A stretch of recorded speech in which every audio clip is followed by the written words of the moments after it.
Oh, I don't pause that. Very official, everybody got quiet.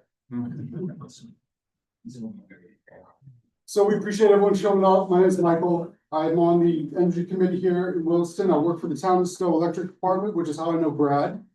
And Brad's an excellent resource from Efficiency Vermont. He's done this presentation for me. This is the third time, I think.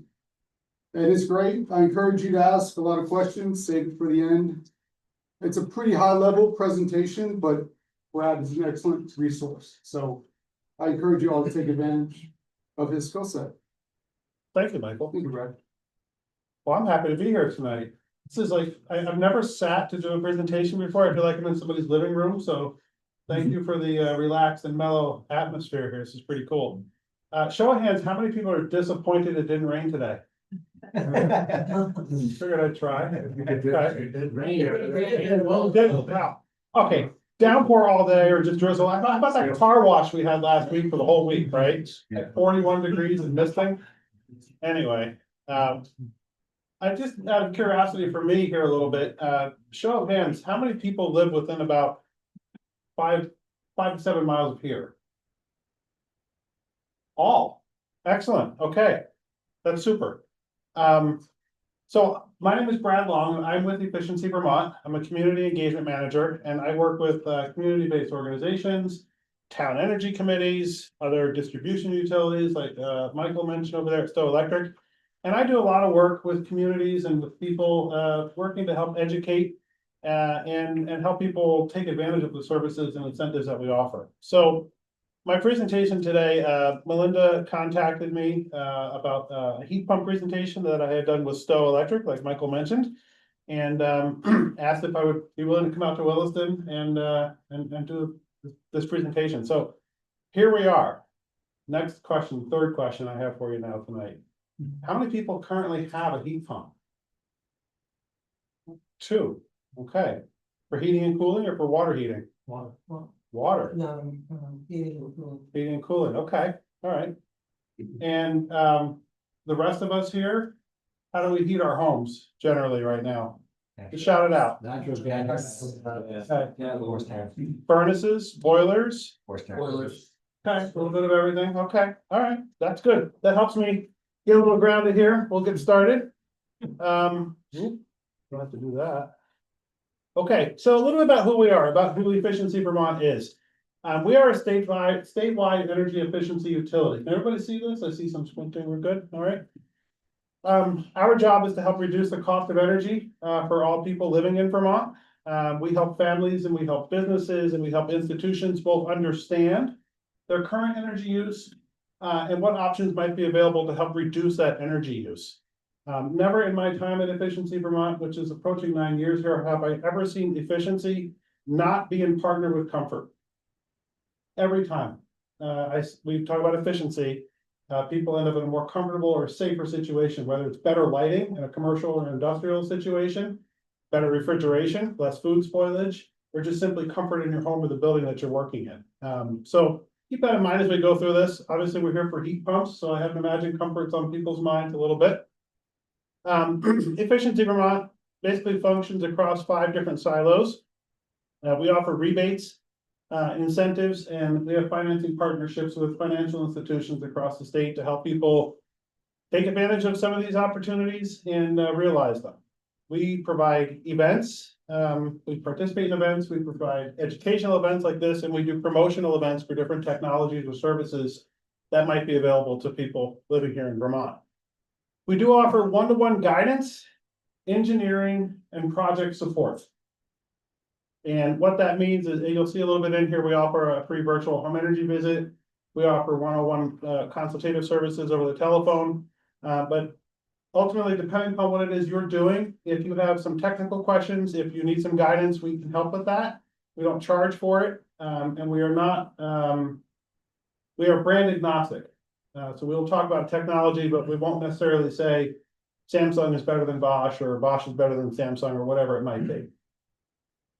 We also engage with the supply chain. So the supply chain is everybody from distributors like maybe FW Web you've heard of, to retailers like Lowe's Home Improvement or local Ace Hardware store, to contractors, to other regional distributors so that people can access these appliances, these products and these services that they're looking for. And we do a lot of our work through partnerships. We have many different types of partnerships throughout the state. Some are very intimate, like a town energy committee. Some are more of a working relationship, like with Stowe Electric. Michael works for Stowe Electric. We also work with a number of different weatherization agencies throughout the state. We basically try to partner with as many folks and institutions as we can to help spread the word and to help people realize some of these opportunities. Quickly here, the impact of efficiency, over about $3 billion worth of lifetime savings in the first 21 years of our work, which equates to about 13 million metric tons of CO2e. Which is about 2.8 million cars not on the road. I think that's a pretty good impact. On average, Vermont's energy bills are about 38% less than the national average. There's about 9,800 jobs in Vermont's clean energy sector. And there's about 482 businesses. I think this has actually climbed to over 650 now that participate in the Efficiency Excellence Network, which we're going to talk about that. That's our network of contractors and retailers and distributors throughout the state that help people do this work. So this is a quick agenda, what we're going to try to do. Are you guys pumped? Are we pumped? Yeah, all right. If I see dinner coma kicking in, I might ask if we all stand up for a minute, all right? If I see it kicking out, that means I need to speed up or shut up, right? But I'm going to try to go through this quickly here so we have time for discussion and questions. Melinda did send me some questions that were asked of people had asked them when they registered. So I have them here. We can talk about them as well. But kind of like Michael said, if we have questions afterwards, I want to be able to spend some time and talk about them. So if you think I might be going through some of this a little bit quickly, you can holler at me to slow down, but that's my intention here. Okay, sound good? All right, we got buy-in. So who can help? How do we heat now? I do want to talk about the State of the Union, kind of where a lot of us are at. I heard a lot of furnaces and boilers out here, which is pretty common. We're going to talk a little about heat pumps for home heating and for home cooling. We'll talk about heat pumps for water heating, how a heat pump may or may not fit into your particular application or life. Okay, that's an important distinction to make here. This is not going to work for every single person. And then getting started. So who can help? Certainly we're here, but there's 4 blocks here that I always like to mention. Efficiency Vermont and other energy efficiency utilities. So Burlington Electric Department is an energy efficiency utility for residents of Burlington, and Vermont Gas Systems is also an energy efficiency utility. That means the state of Vermont has 3 energy efficiency utilities. We're the only statewide one. Our only jurisdiction that we don't operate in is Burlington. And we collaborate with all of the other efficiency utilities. We also collaborate with electric utilities. So up here predominantly Green Mountain Power, but throughout the state there are many different utilities spread throughout the state, and we collaborate with all those utilities. Sometimes we collaborate to bring incentives, enhanced incentives. Sometimes it's informational, but we try to make sure that we're all in communication with one another, so we all know what one hand is doing, so that customers can be as equipped as seamlessly as possible when we're talking about collaborating.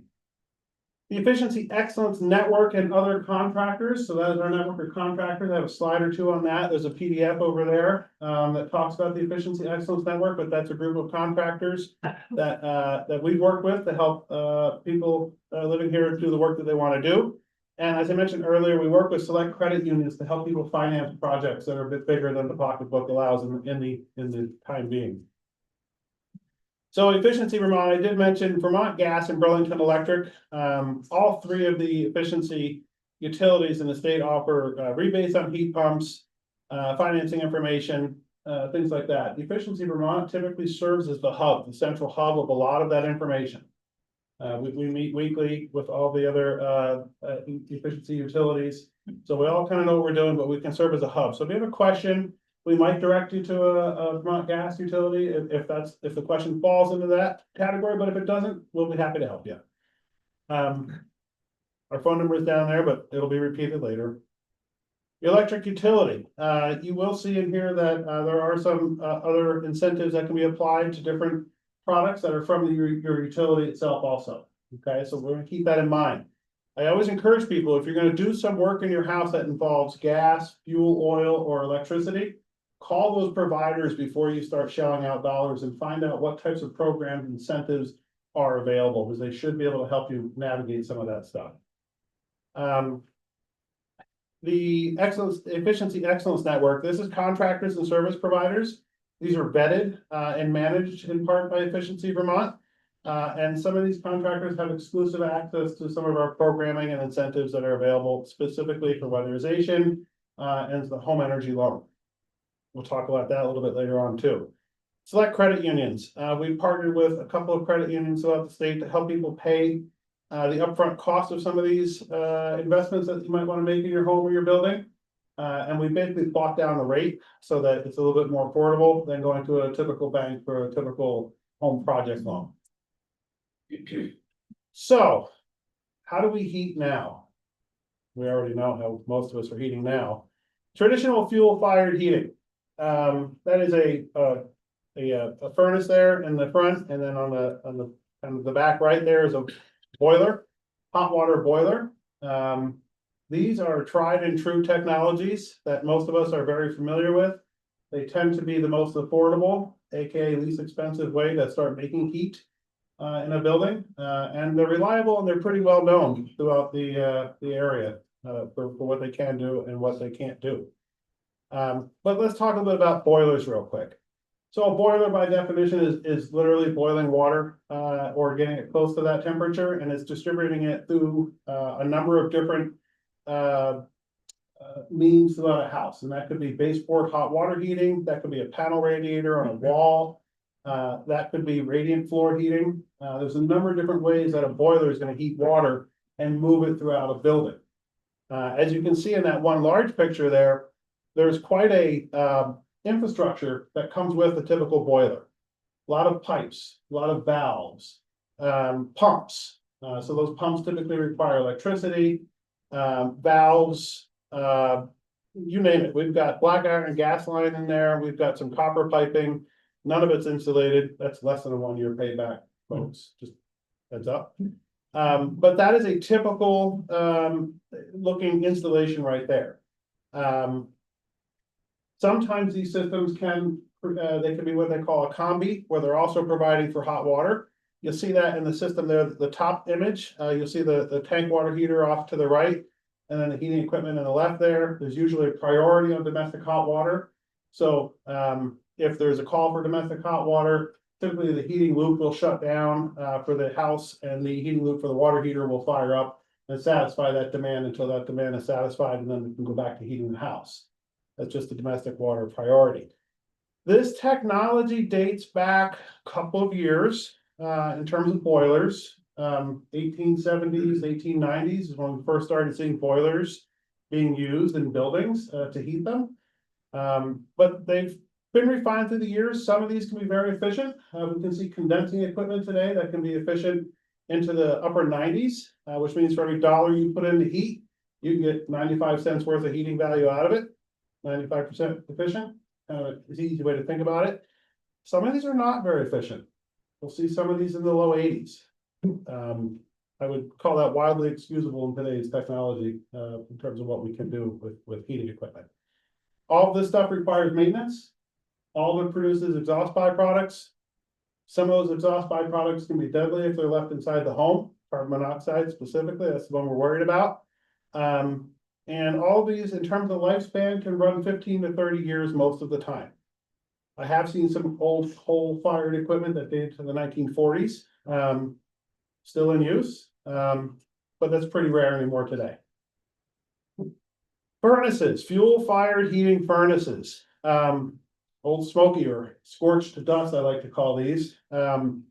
So these provide air distribution throughout a home. Essentially, you've got what they call a fan coil, and air is blown over this hot air fan coil or over a burner assembly, and that heat is distributed throughout the home. It does burn fuel just like a boiler does, whether it be liquid propane or natural gas or heating oil. So there are carbon emissions to be considered here when we think about these. They require a blower or an air handler. So you have the ventilation system in the home or the structure And then you've got the fan assemblies, we've all heard them kick on, sometimes it's a very comforting sound to hear either the baseboards kick on when it's domestic hot, or when it's hot water, or sometimes we hear the fan kick on, and it's like, oh, heat's on, it makes me feel good. But it moves all that air through ducts, usually through a filter that most folks don't change often enough. And that air moves through registers, grills, and diffusers. Similar basic technology here. This is a little older actually than the boilers. Dates back to about the 1850s. So when you see those fieldstone foundations out there and you're wondering, I wonder what kind of heating those people had, they mostly didn't have this. This would have been pretty high-tech stuff.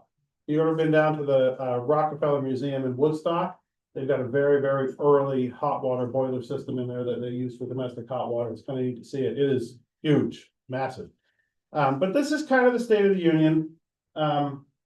This equipment, I just want to keep in mind that this typically can last 15 to 30 years in somebody's home. And the reason I mention that now is because if you bought a home recently, or if you thought about your heating system and you're thinking, boy, I want to upgrade this one day, I'm just not sure where to go next. This is a good place to be tonight, but consider the consequence if you don't plan. If it's late October or mid-November and your heating system fails, or the technician comes by and says the core is cracked, we have to decommission this. We have to disconnect the fuel supply from this and shut this down now. What's your option? What do most people do? What's the gas? Come on, what do most people do? How long is it gonna be there? 31 years. Right. We did it last year. Yeah. And that's okay. I think that's okay, because it doesn't mean that you can't supplement that system or you can't change the way you use some of this stuff. It's just what I think having a discussion like this now is the best time to do it. Not in September, when we haven't fired our heating systems up for a couple of months. Or a couple of days, depends on how long our summer is this year. I hear it's gonna be on a Tuesday. She can take off that day. Real quick, I also want to talk about fuel fired and electric without distribution. So we've seen like the little Rinnais, the little monitor heaters, we've seen like the little fireplaces that are electric and they provide a little bit of heat sometimes. These are kind of the simplest forms of heating that we could do, that could be either electric or typically gas. Usually these are used for space heating. They're not usually used for an entire place, but keep this in mind, particularly the electric ones are usually starting about 1,500 watts. That can get expensive and keep them running for a while. We see them underneath the desk, a little oscillating fan under the desk, keep you warm when you work in there. They can be expensive to run, so we keep this in mind when we think about how we heat. It's not just from a large system, but sometimes people heat little microclimates inside their homes. Something to think about as we think about heating our buildings. So what about heat pumps? Couple of photographs of heat pumps there. Now I can feel the excitement building in the room here, and we've just dusted off all these old traditional heating systems. So heat pumps, I want to talk a little about how they work. There's a misconception. People think they make heat. They do not. Heat pumps are electric appliances, and all they do is transfer heat from one space to the other. That's it. They don't make heat. If we think about a fuel, a combustion appliance, it's making heat by virtue of combining air, fuel, and spark. There's a consequence to that. These don't do anything like that at all. There's no heat being produced by them, they're just releasing heat. They can provide cooling. They do it the same way. And they offer much more efficiency than electric resistance heating. Okay, we've seen, anybody have electric resistance heating in their house? Yeah, like is it in a spare room or something, or? Yeah. Yeah, they can be very effective, but they can be very expensive to run, so we keep that in mind. But we're gonna talk a bit about the different types of heat pumps and how they work here, just so we have a general understanding. A little bit of science, we're all still awake, we're doing good. So in a typical heat pump application, there is a heat source, what we call a heat sink. For a minute here, we're gonna imagine outside the windows is the heat source, and this room is the heat sink, okay? And in the heat source, there's an evaporator, and inside this room, there's a condenser, Don't worry about all that. Just know that heat's outside, it's cold in here. And what's gonna happen is a refrigerant is going to begin to move through the evaporator outside. And as that refrigerant moves through that evaporator, the refrigerant begins to absorb heat. Okay, it pulls that heat into a valve system and then it gets compressed. What happens when we compress things? They get hotter. Yeah, they heat up. So the refrigerant gets compressed, okay? And it then begins to push it towards the heat sink, which is the inside of the room. This would be the register of the heat pump that would be in the room, or the duct for a ducted heat pump system. And it begins to dump that heat into the space. Okay, so you start to feel the heat into your space, and that refrigerant inside there begins to lose its heat. And as it loses its heat, it goes back to an expansion valve, and what was once compressed now expands. And that refrigerant goes back out to the evaporator and absorbs more heat outside. It goes through the compressor, compresses it, and it pushes it right back into the room and does the same thing again and again and again. How many of us have an appliance that does something like this in our home already? Air conditioner. Refrigerator, Yeah. yeah. Refrigerator does something very similar. Okay? So this technology isn't blindingly new. It really isn't. It's just been refined. The technological jumps have really happened in the refrigerant that's inside of them. That's the biggest change that's happened in many, many years. Years ago, heat pumps really weren't called cold climate heat pumps. Have you heard that term, cold climate heat pumps? The reason is because the refrigerant has changed to allow them to function in cold climates. We can see heat pumps running to 26 degrees Fahrenheit below zero here. There's not much heat to pull out of that air. They become a little bit less efficient. But when we get to temperatures above about 36 to 38 degrees Fahrenheit, for every 1 kilowatt hour worth of power we put in, we get about 3 kilowatt hour worth of heat output. So that 95% efficient liquid propane or natural gas boiler. How much are you putting in, how much are you getting out? You're putting one in and you're getting 0.95 out. With a heat pump above that 38 degree mark, you're putting one in and you're getting 3 out. That's why these are so efficient. That's one of the things that people really like about heat pumps when they think about them. As the outside temperature drops, they work harder. And as they work harder, it costs more to run them. And eventually it will get cold enough so that they are just as efficient as electric baseboard heat, no more efficient. That means that at a switchover point, your traditional natural gas heating system is going to be more efficient to run than a heat pump is. That's why when you said you just replaced yours last year, I said that's not the worst thing in the world. Depends on how you want to use these devices. I live in a building that is only heated with heat pumps, and the space I have is, I can only control it with a heat pump. I have one heat pump in my entire space. I use it all year. It works fine. It did take a little bit of adjusting on how to use it. We can help with that. I thought I knew how to use it because I worked for Efficiency Vermont. I suffered through the first year, so I finally started talking to some of the engineers, and they're like, Brad, you know, we have a PDF on that. Anyway, that's a little bit about the science, okay? So let's talk about the different types of heat pumps that we can use for heating and cooling in our homes. This is a ductless heat pump. That's just like as we imagine outside, we have the evaporator outside, we have the condenser inside, same kind of concept here. We've all seen ductless heat pumps. I'm going to show you a picture of one of these in a minute, and you'll say, oh, I've seen these before. But a ductless heat pump is a fantastic option, particularly for somebody who's trying to space heat. Okay, there was a question that came in. Somebody said they had a room, maybe above a garage or something that was a bit separate from the rest of the house. The main heating distribution system didn't go there. They had a window shaker in there for the summertime to keep it reasonably comfortable. And I don't know what they're using for heating in the winter time up there. A mini split would be a perfect application for something like that. Okay, because you can use it for both heating and cooling. Okay.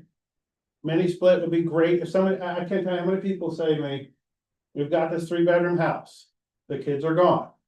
It's me and my wife. We're primarily in the bedroom, the living room, which is attached to the kitchen. What can we do to reduce fossil fuel use? well, you can install a heat pump in those areas where you are most likely to be in most often. And you can turn the heat down in the rest of the house. That's one concept, that's one way to think about how you can utilize these tools. There is some photographs of the outdoor condensers, evaporators. They look like big automotive radiators from an automobile, basically. If you have snow shed or even rain, I encourage these little roofs above them. I've never seen a piece of equipment, whether it's gas utilization equipment or a lawnmower that likes to sit outside and just get rained on and pounded on all year. Nobody likes that. So I love these little hoods that people put on them. You can see that in the center image there, in the bottom image, they're raised off the ground. That's another great idea. The idea of rain splashing down into the heat pump, not the best. Snow load. This year I had to dig out the snow around my heat pump because I wanted it to absorb more air and I didn't want the snow to build up to the point where it was up against the fan, causing that fan to work harder to get the air moving through it. Okay, that reduces efficiency. And in areas where you might have water inundation, having them up is an option. Also, if you live in an area where you could see flooding, heat pumps can be mounted up on the building outside. So you don't have to worry necessarily as much about flooding in the basement. Here they are on the inside. The two images, the one on the left and the one on the right, are the typical mini split that we'll see high on a wall. The one on the bottom left looks like an old monitor or Rinnai space heater. I just show this just to demonstrate there are different types of heat pumps for different applications. There's also a register that goes in the ceiling. It would look like, is there vents up there above me here? There's vents behind you up there. It would look something like just a standard vent in a ceiling. So depending upon your use, depending upon the configuration of your home, it doesn't have to be a one size fits all application for the heat pumps. And that's just for the mini splits. Ducted heat pumps. So if you have a furnace in your home, you're used to air moving through the home through a series of ductworks. You can do this with heat pumps. Oftentimes, the best way to do this is from design. To retrofit these can be a little clunky, can be a little bit expensive. Contractors, the knowledge has been growing on how to do this, and the mechanical equipment has been changing to meet market demand, and these are becoming much more popular. The other benefit here is that if you are running a fossil fuel system like natural gas, and you wanted to use a ducted heat pump system, and the contractor that visits your home says, yes, I can do this for you, they can also install a control, a switchover control. And that control will take into consideration the outdoor air temperature, the inside temperature, the delta T between those two. Okay. It'll also take into consideration the effectiveness of the heat pump, given the outside air temperature and the cost of electricity, and the effectiveness of the natural gas system in your home. And it'll make a determination as to which one gets to be on the field at any given time. So essentially, it will shut down the heat pump system if it gets very, very, very cold. And as it gets warmer and the cost becomes advantageous to move to the heat pump system, it'll shut the natural gas off and turn the heat pump back on. It's a seamless way to deal with, I don't know when to turn my heat pump on and shut the natural gas off. It's just something to consider when we talk about a ducted system. Again, you can use these for air conditioning as well. Air to water heat pumps. We had a couple of people in here that mentioned they had boilers. Most boilers fire at about 180 degrees Fahrenheit. They come on, they fire up to 180 degrees and they shut off. And they circulate that hot water throughout the building, maybe 160, 180, depends on what it is. An air to water heat pump is not appropriate for that kind of an application. These are better for an air to water application for low temp applications. And by low temp, we usually see that in radiant floor heating, and sometimes we see it in panel radiators. It's too much work for these machines to heat that water up that quickly. The energy use is too intensive and it doesn't make much sense at all. So if you have radiant floor heating, an air to water heat pump is an excellent choice. If you've got baseboard hot water heating, an air to water heat pump is not a good choice. Ground source heat pumps. This is the most efficient way that you could heat a building with a heat pump system. By far. Once we dig into the ground, the temperature is stable. Okay? And it can pull heat and dump heat year round. And know exactly what it's doing the entire time. Really, all that's running at that point in time is a pump, the compressor, and the expansion valve. These systems work extremely well. They are the most efficient way to go, the most predictable way to go in terms of cost, and the most expensive way to go. The expense is largely in the excavation that you're gonna need to do to put these pipes in the ground. And sometimes you can run them into ponds, sometimes you can run them flat out. Sometimes you have to go down, they can go through rock. Okay, these drilling guys come out with these rigs and they'll drill through rock and everything. The expense and the complication in this has to do with the groundwork that needs to be done. Mechanical equipment itself, it's kind of what you'd expect. Would not recommend this for a retrofit unless you were financially committed to doing this. Great application though, if you're building a house and you have excavators there and you were digging things up and moving rocks and whatever it was you're doing there to build your house. Heat pump water heaters. So the image there is a heat pump water heater. The real difference between this and what we were talking about before is that the inside and outside unit all live in the same place here, okay?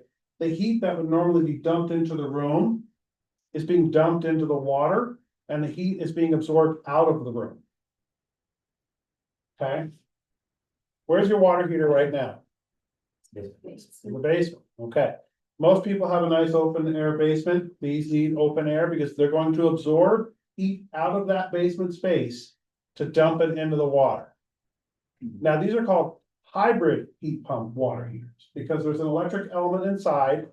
So this is a standard electric element tank water heater with a heat pump attached to it. It can't be retrofitted. They're built like this from the word go, okay? And you can alternate how much you want this thing to be a hybrid. You can have it on full heat pump mode all the time. You can have it on full electric all the time, and you can have it in automagical mode where it just does it automatically.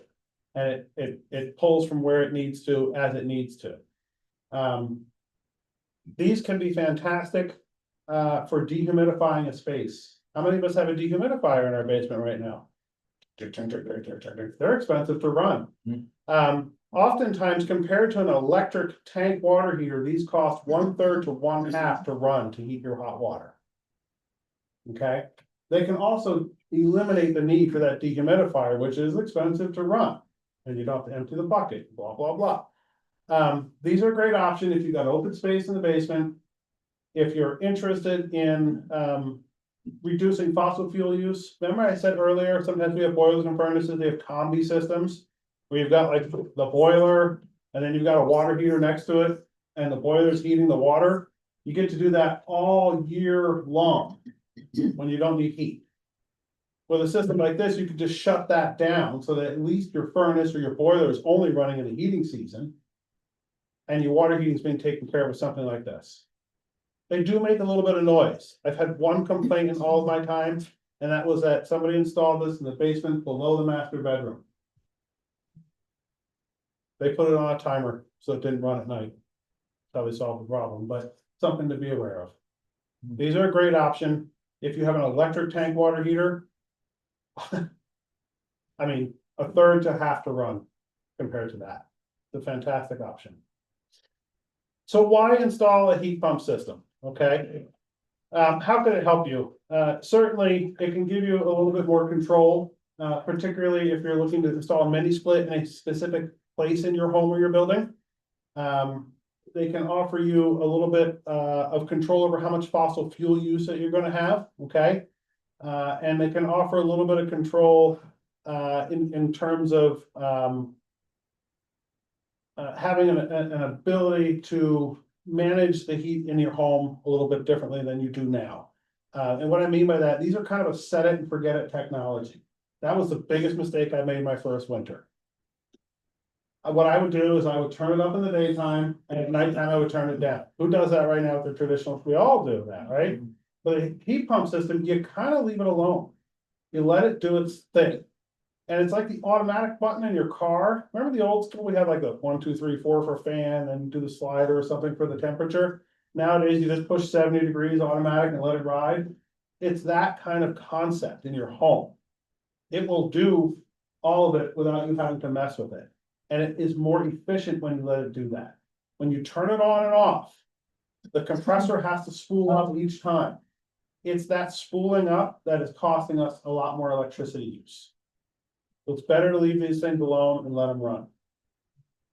They can save you some money. And it depends on how you want to spend that money. If you're spending the money on fossil fuel and you don't want to do that, this might be a way to reduce some of that expenditure. Okay. If you're using electric baseboard heat as a primary heating, these would save you a lot of money. And then just, peace of mind. Again, it depends on what your value silo is. Some people come to this table wanting to reduce fossil fuel use. Some people want to just condition a specific space. Some people want to get rid of the fossil fuel equipment in their home for whatever reason. It just depends on what you're looking to do, whether or not this piece of equipment is going to work for your particular application. So taking the next steps. You could call us and speak to one of our energy advisors. We're happy to review utility bills, diagnose high energy use devices and other issues. We are also happy to help navigate any programs, incentives. We can offer recommendations for next steps, and we can provide financial resources and support. Our energy advisors are great. First 2 years I worked at Efficiency Vermont, I sat next to them. It was the best learning experience I could have ever had, as I heard every question that could come down the line and every response that goes with it. These people are fantastic, and they're really good group of people to work with. I encourage people to utilize our energy advisors. You could also sign up for a free home energy visit. So this is free to residential homeowners and renters in the state of Vermont. And as you can see in the images there, it's a homeowner, usually through an iPhone, talking to one of our residential engineers. And that engineer will spend up to 90 minutes with you and walk through your entire home. Wherever you want to go with that phone, you can take that engineer and you can show them. You can show them the basement. If you want to get in the attic, you want to show them things on the outside of the house. You want to talk about windows. You want to talk about the third refrigerator in the garage. You want to talk about the attic hatch. You're not really sure about, somebody did some work up there. We can talk about all of those things. You can show them your furnace or your boiler, and you can ask them questions about what they think about its condition or what might work in your home. These folks are great. This is free. I really encourage you, if you don't know where to start, or if you have some questions that you want to drill into, take advantage of the service. There's some postcards over there if you don't want to write it down. It's a great service. We also offer advisors who can help with translation and interpretation with up to 200 languages. So if you have friends, neighbors, or relatives where English is not their primary language, please encourage them to contact us. That is not an obstacle anymore. We have technology on our website that can translate pages, but we have a service where we can actually speak with an interpreter over the telephone, and that interpreter will speak with the person who doesn't speak English as a primary language. Okay. So next step, use our website to get the most up-to-date information. I strongly encourage this. Some of you picked up some printed materials and they have some dollar amounts listed for incentives. I'm going to show you a screenshot here of a web page that shows some dollar amounts. If you're going to buy equipment, call us or visit our website before you do so to make sure that the incentives are still available and they're at the amount that you think that they're going to be. So finding what you want, there's 4 basic sections on our website. Okay, there's our home screen from winter time. Winter, said nobody. So if you're looking for an incentive on a specific project or a product, you want to click on the rebates button. If you're looking for questions about technology or financing, we have the services, and then we have the products and technologies. And then we have some really interesting material on our blog. We just produced a blog post yesterday, I think, was about the use of controls for heat pump systems. It was very interesting, packed full of data. But the blogs are an interesting way to learn about sometimes what your friends and neighbors are doing, what other technologies have been used, and how people are using some of this equipment in their homes and buildings. So let's explore rebates for heat pumps. Everybody ready? Yes. All right, here we go. Can't read it, can you? So, so for the air to water heat pumps, we're starting at $6,500 cash back for a system, okay? For ducted heat pumps, we're about $1,200 off per ton. For the ductless heat pumps, they're starting at about $500 off. For the ground source heat pumps, we're looking at about $2,100 a ton. Heating value. Yeah. And then for the integrated controls for ductless heat pumps, we're about $600 for the controls to help people manage when to switch off a heat pump and go back to a fossil fuel system or whatever other system you may have in your home. Again, these are on our website. They do change from time to time. We just increased the one for the ductless heat pumps up to $500. We do collaborate with partners. Okay, we do collaborate with other distribution utilities. So Burlington Electric Department offers an additional $2,900 off, depending upon the consumer. There's a federal tax credit for years 2023 through 2032, up to 30% off the cost of $2,000 per year. We do not have any idea if any of those federal tax credits are going to exist, when they might change, if they're going to increase, if they're going to decrease, no idea. We're on the same carpet ride the rest of you are on. Very magical. Green Mountain Power is offering up to $2,000 for income sensitive households. All right. And there's a couple others in there that I can't see right now because my screen is blocked and I can't read that either. I just want you to know, yeah, if you look at our rebate page there, it says about this rebate, and underneath it says eligibility, how to redeem, and then partner offers. Those three tabs are really important to take a look at as you're thinking about buying equipment like this. Maybe stacked, are they all stackable? It sounds like are there rebates on different components of the system, or like that, like you said, like the controller? Yeah, so so if you've got an air-to-air system for the whole house and a control, they'd be considered two separate technologies and they could be stacked, yeah. The Efficiency Excellence Network, I mentioned this earlier. Does anybody know what this fellow's doing here? Yeah. Lower door test. That's an audit. Somebody's doing an audit. So there's a statewide group of about 650 licensed and insured independent contractors in all 14 counties throughout the state of Vermont. They are trained to consider the important health and safety components of a project. We offer continuing education to these folks. You can use the Find a Pro or retailer search tool to find an EEN member near you. These are the people that would come out to your home and quote for you a system for your particular home. That's what the page looks like when you're looking for find a contractor or a retailer.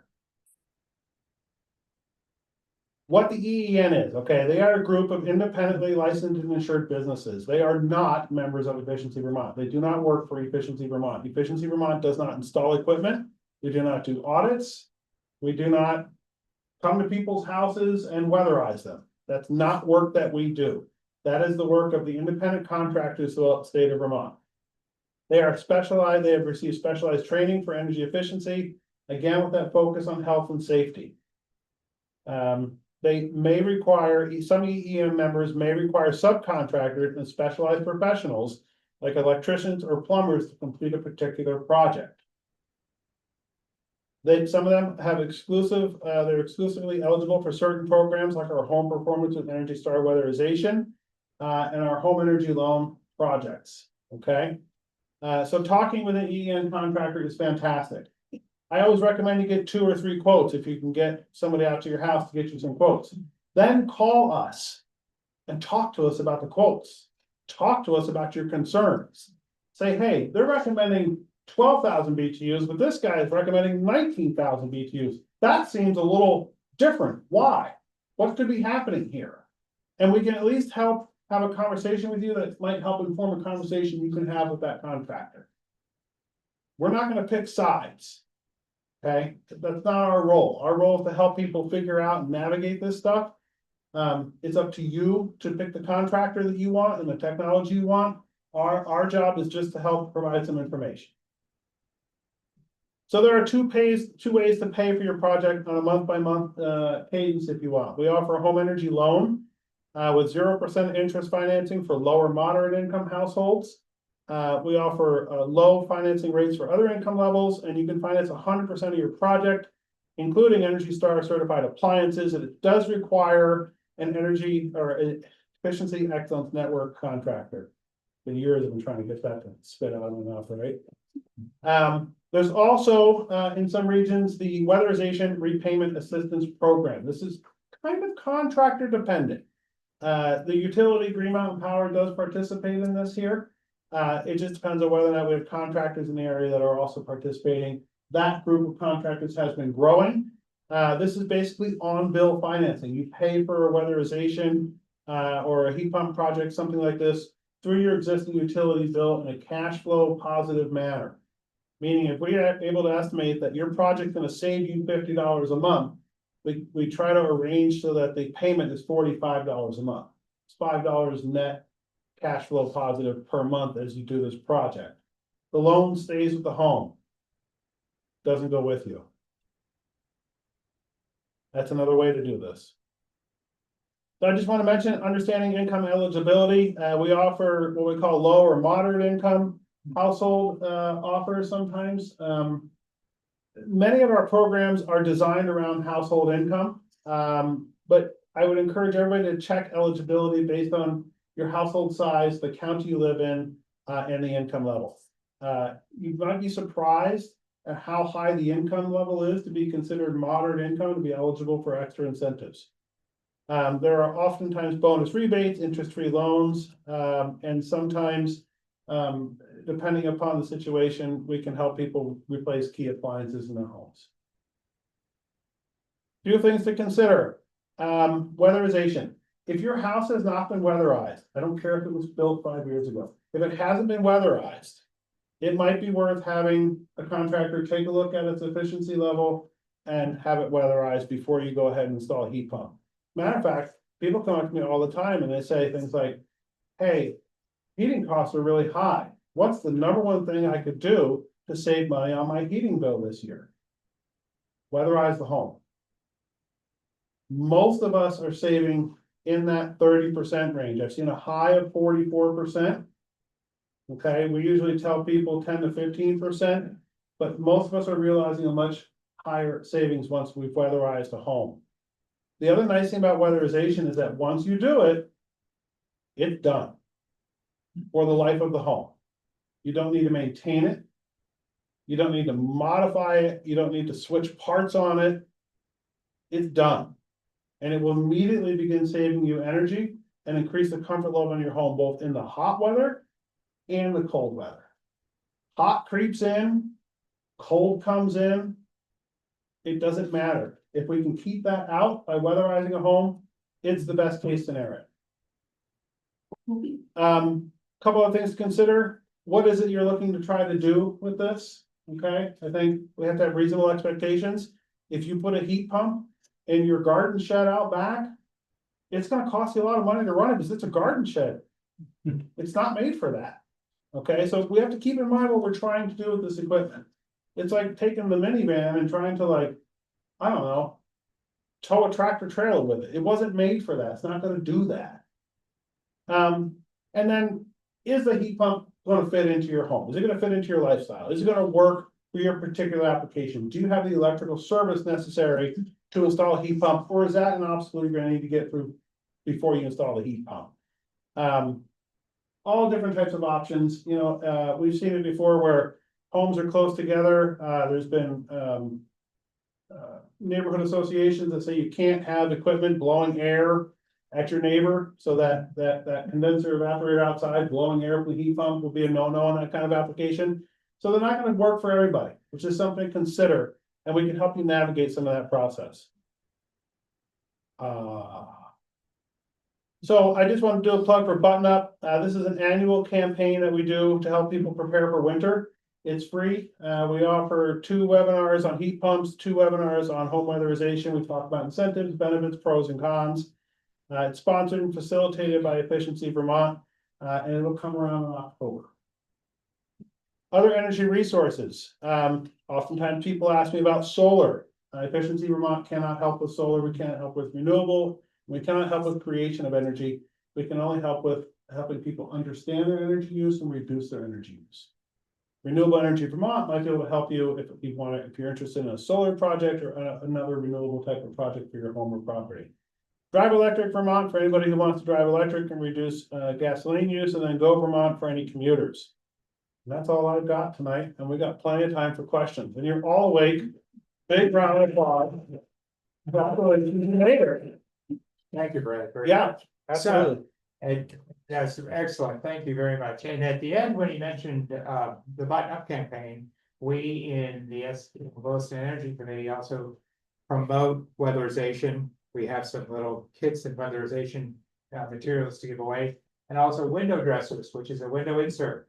Lots of Vermont homes have drafty old windows, and right now, window dressers, this is a mini version of what would fit into a double hung window on the inside.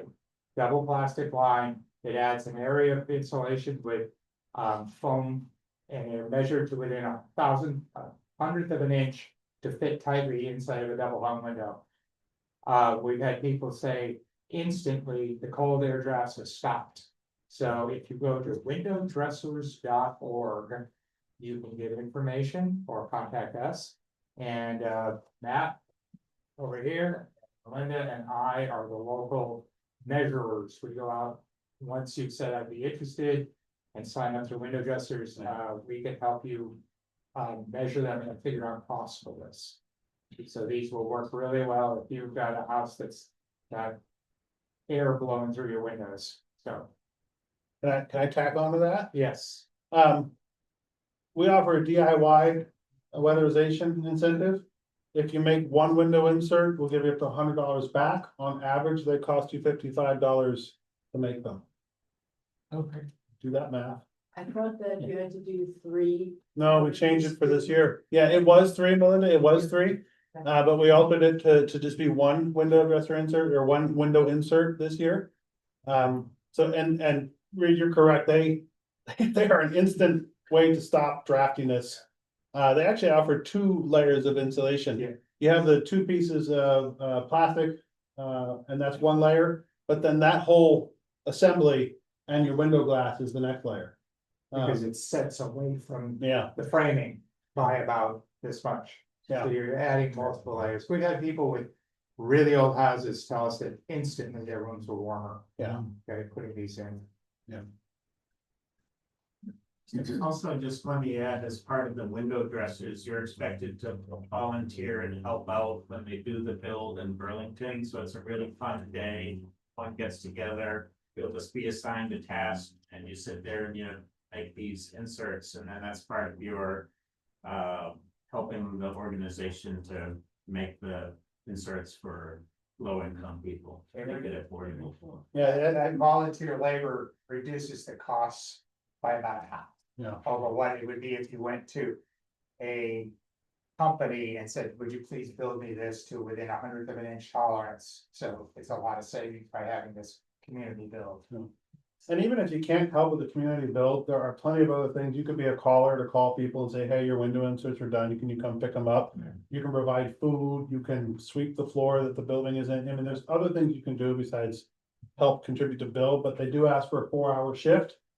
But I think for every 3 inserts, I think that's the way that goes. I can't remember if it's 3 or not, but I think you can do up to 10 a year.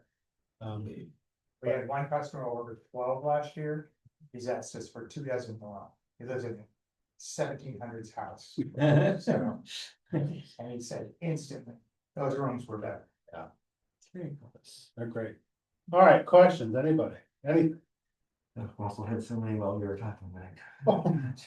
Should have written them I down. did want to just clarify something that you asked about the tonnage. Yeah. And how so cooling equipment, correct me if I'm wrong, cooling equipment is rated by tons. And a ton is basically about 12,000 BTUs of heat.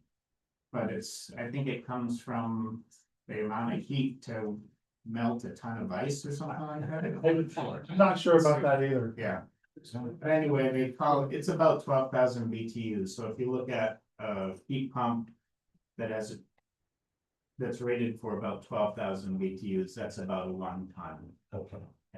Okay, it's a strange. It's a much better explanation than what I offered. Thank Yeah, you. that understand.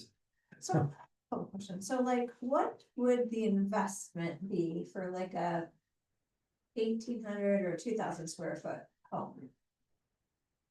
If you had gas forced heat? And you wanted to go to like an air to air and use that ductwork?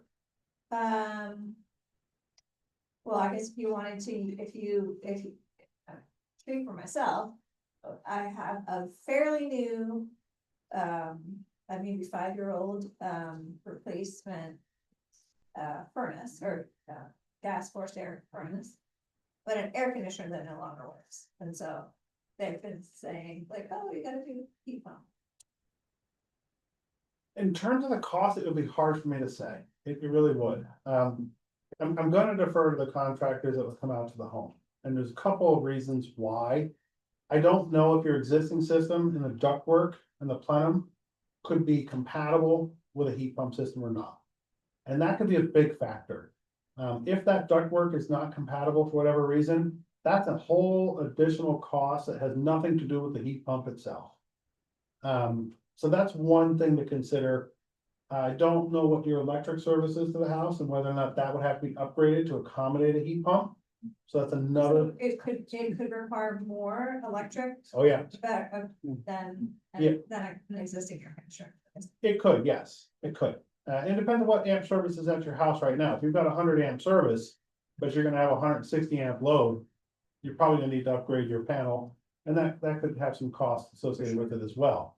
I think there's other factors to consider. It'd be hard for me to say, and I don't wanna throw a number at I you. get it. I'd also say that we are hearing now that, there's some cost volatility. With equipment, and there's some unknowns, and we've heard of, quotes being only good for 48 hours. No, So, it's hard to say, like, what could be quoted to you on a Monday could be a totally different cost on a Friday. It's just very challenging right now to say that, but I think a system in a home that's already established, you're gonna try to retrofit, is going to be a lot more expensive than if you were designing it from the word go. So keep that in mind too. It's not gonna be the least expensive way to go. What might work well in your situation is a couple of mini splits in a couple of portions of the home, again, kind of where you're trafficking the most. That might be a better way to do it.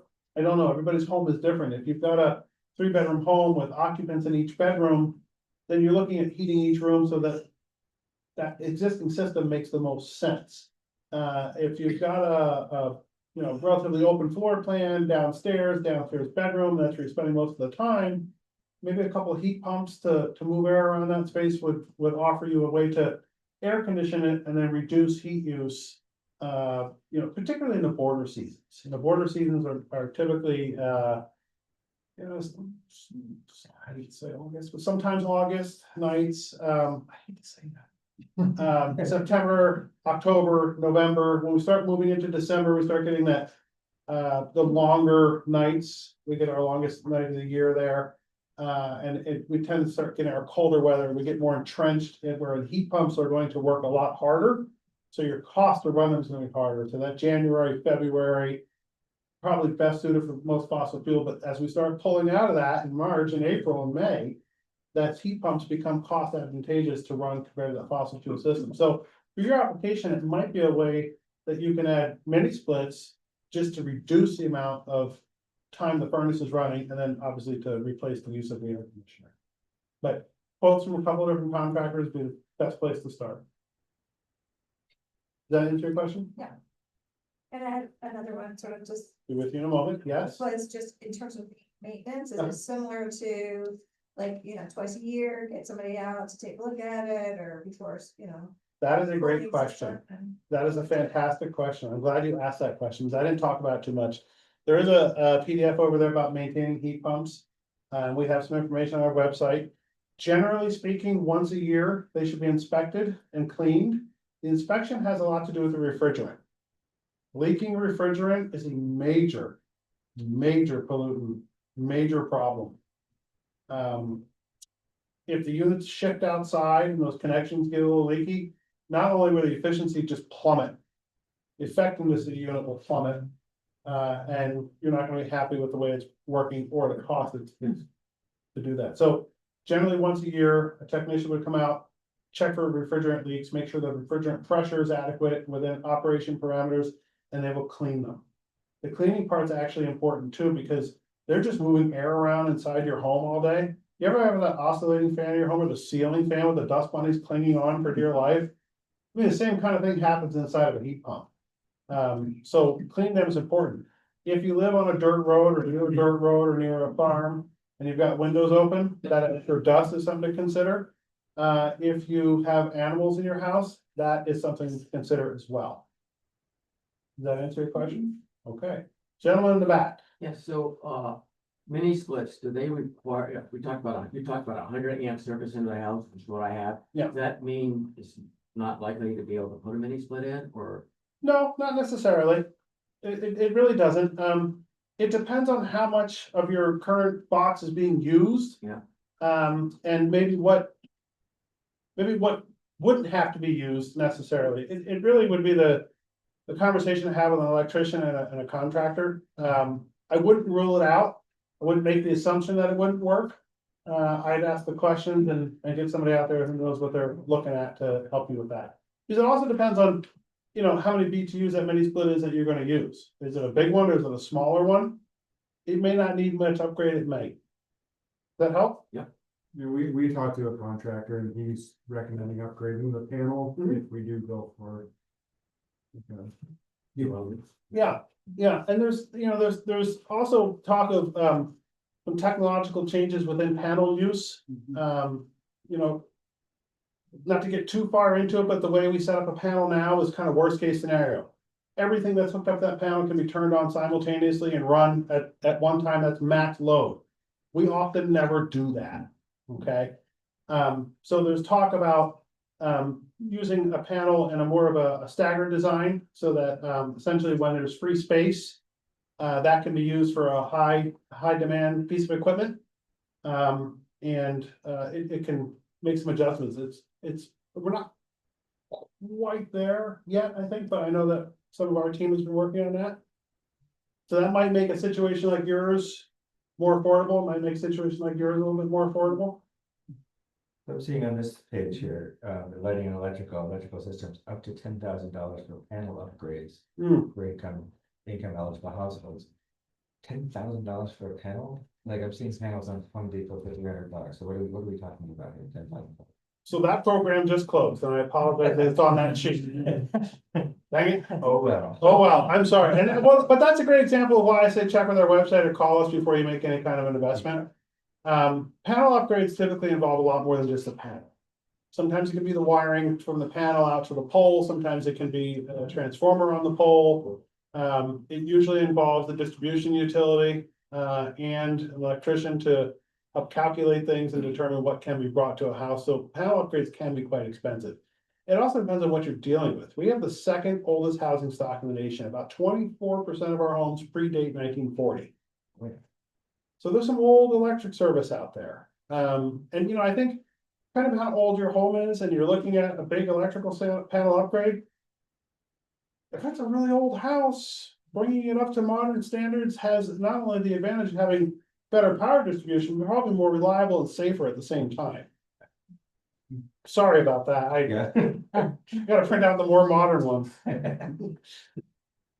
Yes. So we're doing an addition, and it would seem to be that like the existing heat is probably not gonna reach all the way into the addition.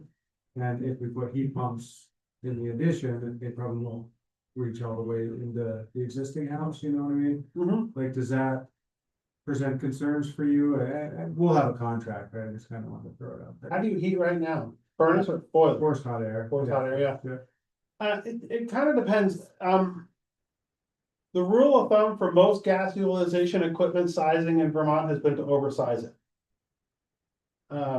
So if your equipment is oversized, you might be able to extend the ductwork into that new space and just get away with that. If not, having that other space be isolated and heated with maybe a mini split or something might be an advantageous way to go. You're working with a contractor right now, Yeah, architect, Building Energy will, they're the Yeah. contractor, so, they would know, yeah, okay, yeah. they would know. We haven't talked in a few months about it, so. Yeah, I think it's a good conversation to have. Again, a lot of traditional heating equipment is oversized in Vermont. It has been the kind of the standard way to do it. Just need 68,000 BTU, throw the 90,000 BTU in there. Hmm. It's that worst case scenario. I don't want to call back when it's 12 degrees below zero. And I understand that. I get it. Having worked in the trade for a while in the industry, I get it. Callbacks are the worst thing a contractor can get because they all typically come on the same day. And then customers are left in the lurch.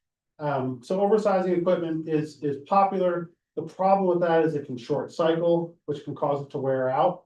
From an air conditioning standpoint, short cycling of air conditioning creates indoor humidity. So you want to make sure your equipment is sized appropriately. Doesn't matter if it's fuel utilization equipment or a heat pump or a window shaker. It really should be sized properly for the room. It does make a difference. Don't buy bigger because you think it's gonna be better. Don't do that. Yes, sir. But what temperature is cold water heat pumps effective? They are most efficient at 38 degrees or so and above Fahrenheit. Outdoor air temperature. Looks like shoulder season. in winter. They are shoulder seasons, but it also, that's the most efficient. That's your 3-to-1 coefficient. That coefficient will begin to drop a little bit, okay? And I think it's gonna really come down to the type of heating you have. Natural gas is very affordable. Natural gas is probably the most efficient or cost-effective combustion equipment you can get right now. So it's gonna be hard to compete with natural gas in that way, but you're right, it would be more cost advantageous to use a heat pump in the border seasons or the warmer winter days. I think when you start seeing winter nights, daytime 5 degrees, nighttime 12 below, that's pushing for a heat pump. It'll do it. Ask me how I know, but it costs more to do it. It simply costs more to do Is it. there a crossover point, crossover temperature? I mean, it typically is in that upper 30, low 40 zone. But it can also depend on other issues. So if the house is sited and is getting a lot of solar gain, okay, in the middle of the daytime, your outdoor air temperature could be relatively low, but the house may not have much heating demand on it. Because you have solar gain. There's so many different factors, and ultimately, a good mechanical contractor, a good HVAC contractor can help you make the determination as to whether or not it's a smart thing to put in or not. If you don't trust them, call us. Thanks. Could you put a little glass box around the thing for winter time to get the solar collection so the air that it's heating up is already warmer than the outside air? No. No, why not? It needs to move the air around, it needs to breathe, it needs to. It's a Yeah. big box. I thought about putting these up in an attic. Yeah, I was like, can't you put a heat pump up in an attic and let it use any residual heat from the, no, yeah, I got shut down. yeah, All the engineers said, no, Brad, stop, okay. don't do that. So, The other question is along the same lines is why do we see them mounted so high on the wall if they're doing heat? And the heat wants to go up, why do we not have? that was the question that I had when I moved into my apartment. I said, well, why is the heat blowing there if heat rises? It doesn't make a whole lot of sense to me. Yeah. I find the best way to use mine is with a ceiling fan on low. So I let the heat pump run and then I let the ceiling fan just kind of continually move that air back down a little bit. It tends to spread the heat out a little bit more. I do find that the registers up high like that, the mini splits up high, tend to blow the heat up high. Obviously we have heat. Yes, the louvers will help. They'll move around, which is great. The other thing is the remote controls. Some of them have remote controls, okay? And the remote control can often be used as a thermostat. It just needs to point at the heat pump. Ask me how I know. So that can change how they heat the room as well, because if they don't have a remote they're gonna take their temperature sensor reading off of the unit up high there. So when I first got into my apartment, I didn't understand what's happening. I'm like, why do I have to set it 74? When I swear to God, it's 67 degrees down here. What is going on? Like, what is happening here? And then I had to call one of my engineers at work and said, what is that? Like, what is happening here? He's like, you have a remote? I said, yeah. He said, put it on set the remote, set the temperature and point it at the heat pump. I didn't hear the point at the heat pump part. I put the remote by the door, because the door was a little drafty. I thought, well, it's colder here. This will fool this thing into heating the room more. No, it has to communicate, and then it'll work quite well. But yeah, you know, when I see the heat pumps mounted up high like that, my first reaction is heat rises. Why would we do that? I think the louvers and the vents can help. Okay, I think ultimately, if your primary goal is heating, maybe one of those lower mounted units is better. Certainly, if you're doing primary air conditioning, maybe up high is better. All different things to consider for your different application, your different home. Other thoughts, comments, questions? Yes. Could you say a word about how the heat pump can be connected to the heating floor? I think you mentioned electrical and water. So, Through the floor, yeah, radiant floor heating. radiant floor heating. Yeah. Radiant, Is that at all, practical? Oh, yeah. wise? yeah, absolutely. Radiant floor heating is considered low temperature heating. Usually the maximum water temperature we'll see is 105 degrees or so on a floor. Sometimes you see a little higher, but oftentimes it's 100, 105 degrees. A heat pump will heat the water for that application very efficiently. Because an application like that is a slow heat, have you ever been in a home with radiant floor heating and you walk in, you're cold, you're like, oh my God, it takes forever, like all day. So you don't turn those systems down at night. Once they're going and spinning, you gotta figure if that heat goes, the water goes out at 105, it might return at, let's just say 90. It's only a 15-degree delta T. It doesn't have to work super hard to do that. So a radiant floor heating application can work pretty well for an air to water heat pump system. They have to be sized properly. It helps to have the home insulated and air sealed properly, and it helps to have the radiant floor heating zones installed properly. But they can work quite well for that kind of application. Is it expensive to install the radiant floor heating, the water? Best suited for a new application, a new build, you know, from design, I like to say sometimes. You know, the idea of, it depends on, if you've got a first floor and you got a basement below it, somebody could do some staple up where they'll run the lines in between the floor joists there. Then they'll put some insulation underneath of it and it'll kind of direct the heat up. That's one retrofit way I've seen it. It's not the most effective way, but that can work. Most oftentimes radiant floor heating is embedded in the floor with some heavy insulation below it. So it helps direct that heat and isolate it. From design, it's always going to be better. Retrofitting could be quite expensive, depending upon what your floor is A like. tile over top of it, something hard like that? It does, no, it does not have to, no. Tile is nice because it can absorb heat and then dissipate the heat. It's like the the ceramic or the clay pot with the candle underneath of it when you're trying to heat a room when you don't have power. The clay pot will get warm and radiate some heat out. Same thing with a tile floor versus wood, doesn't really do much. It'll transfer heat, but it won't hold heat very well. It's not a good battery. But it could work in either application. The reason I asked these questions is 2013, I found out about heat pumps and I had no heating system at all after Hurricane Irene. And so I didn't want to put in fossil fuel at all. So I was gonna do heat pumps entirely, plus a wood stove. And so I did, and it was okay, but the floor was cold and I really missed that warm floor from, before when I had, of course, hot air. Yeah. Furnace in the basement. So that's why I thought, at the time, hardly anybody even knew about heat pumps, let alone using it to connect to the radiant floor. Yeah. So I'm just thinking, that might have been the way to go. Well, you also bring up something else. It sounds to me like you had a heating device in the basement Before the flood. before the flood and afterwards you didn't? That's right. Yeah, so smart move. Won't be replacing that system again, will you?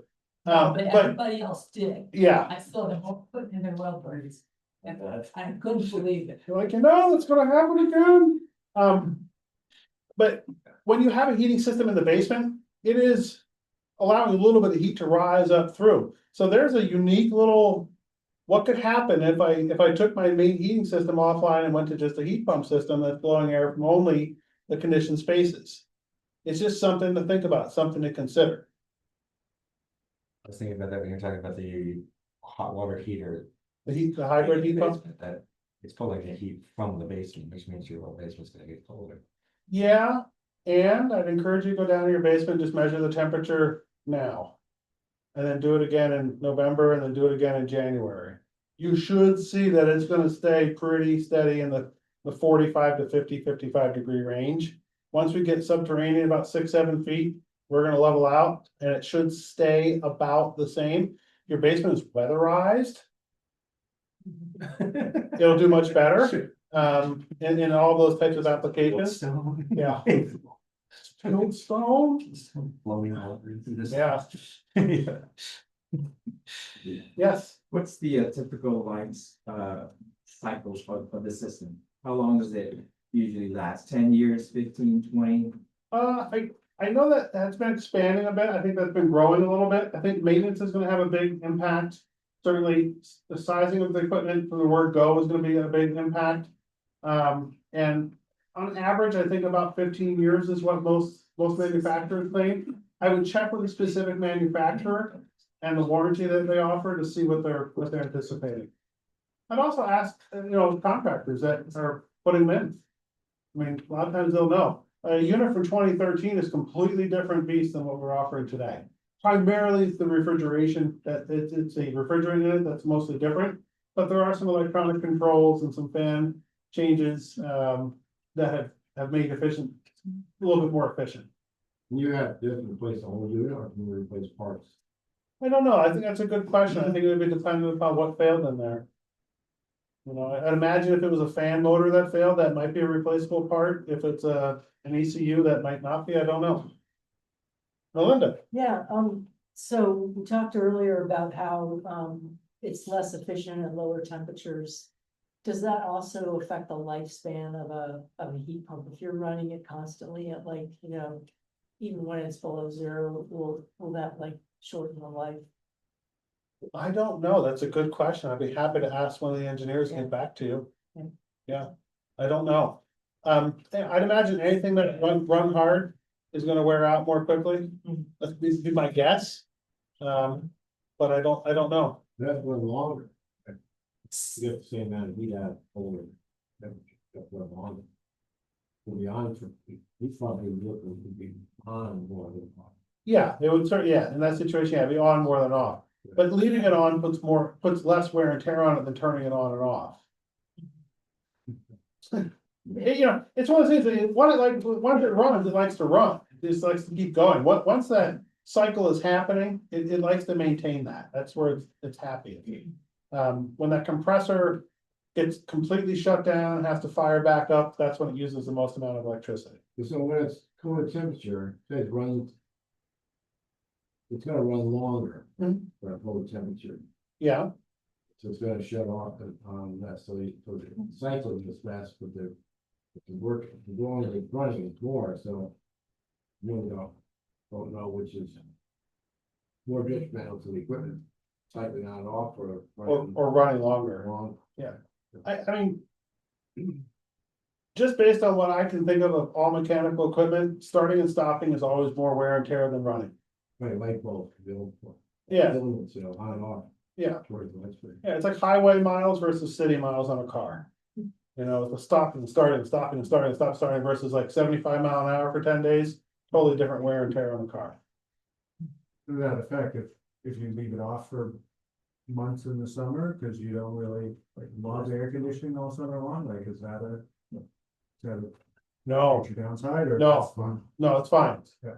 As opposed to oil equipment, if you have oil heating equipment, and you shut it down in the summertime, that can be a problem for it. Yeah, you have natural gas here, so if you get into more rural areas of the state, you'll have unregulated fuels like liquid propane, kerosene and heating oil. So heating oil equipment, typically boilers and furnaces that run a heating oil would rather run continuously on and off all year, and be shut down for extended periods of time. Don't worry about that. If you're on natural gas, you're in a much better situation than heating oil. That's a truck that you hear. Beep, beep. Guys out there with a whole, yeah, I didn't like that. yeah, yeah. Yes, Do you know anything about the DIY heat pumps like that we see in Lowe's and Home Depot? Is there anything about the quality of those or anything? heard things. Are you talking about the ones that look like a saddlebag that sit on a windowsill? No, I'm talking about the exact unit Yeah, that you would It's like see. the Mr. Cool's. Yeah, the Mr. Cool's. Yeah. What specifically are you asking about them? Or just if you've heard that the quality is. I haven't heard, decent or not. I haven't heard anything about them. Anything that we offer an incentive on, is based on the efficiency, but also the quality of the equipment. We also, if you go to our heat pump page and you look at mini splits, we have what they call a qualified products list. So you can see if the Mr. Cool was showing up on there. It's probably not, I doubt it is, that was my thought too. Yeah, it's The the other- self-charging, it's because you've got to self-charge it, and you don't bring in a contractor who knows how to charge it. Yeah, the charging and the refrigeration piece is like. It's where most people make the mistakes, including contractors. It's a critical area for these things. The other thing, our incentives, I mentioned this earlier, is those incentives are provided. When the units are purchased through an approved distributor, most approved distributors will only sell it to licensed contractors. So we are not encouraging DIY heat pump installations. We're not encouraging DIY weatherization as well. That's for health and safety purposes, though. Even the saddlebag ones? The saddlebag ones are a little different. Those are made to be portable. Those are made to be, they're fantastic for like a renter who wants to take it with them kind of a thing. We're looking into some of that equipment and checking its viability out here in Vermont. So we might offer incentives on something like that later on down the line. When you say that, you talk about like the Dia air conditioner, what do you bring to sell that? It's Yeah, so it's like Medea or whatever I seen at the hospital, they half in the window, half out. yes, yeah. Okay. Yeah, I think they've been popular in more urban areas. Yeah. And I think for particularly like a renter who doesn't have control over the heat in their building, it's a nice way for them to maybe have a little bit more control. So it's a U shape. Yeah, Yeah, if you were like on the 15th floor, instead of having to rent something already, because it's a bit of a tower. It's aggressive. well, you've all stayed awake and it's 7:45. Can you believe that? Yeah. Wow. All right, big round of applause. Thank you, everybody. Thank you, Brad. Yeah. Thanks, Thank you, Brad. everybody, for coming. Probably stop the recording now. Yes.